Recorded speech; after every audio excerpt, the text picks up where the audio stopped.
just not going to do it. You know, it was Sunday morning, right? He refused to give anything to anyone ever. There were so many destitute and poor people in Krakow, right? We are just not going to bury him.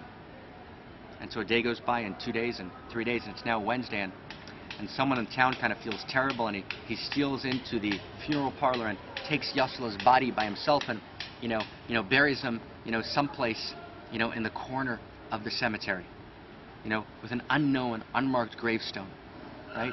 Maybe it was the middle of the cemetery, but just nothing you could really tell. And then, that night, something very strange happens. It's now late Wednesday night, early Thursday morning, and the rabbi of the town gets a knock at his door. And one of the poor people in town says, "Hey, it's before Sabbath. Could you please give me 10 zlotys for Sabbath?" The rabbi says, "Sure, of course I can. Here's 10 zlotys, but what happened last Sabbath? You've never come to me for money before." And he says, "Well, what do you mean? I mean, until last Thursday, I would always get an envelope under my door." Strange. And the man goes away.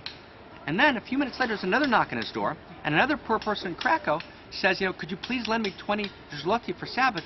I just don't have any money for Sabbath." And this poor man is just completely, distraught. And the rabbi says, "Of course, I'll try and get you 20 zloty. I don't have that much. I just gave someone else. But like, where have you been?" He says, "Well, what do you mean, where have I been? Every Thursday, I would get an envelope under my door, and one by one, for hours, every poor person, hundreds, maybe more than 1,000 people, come to the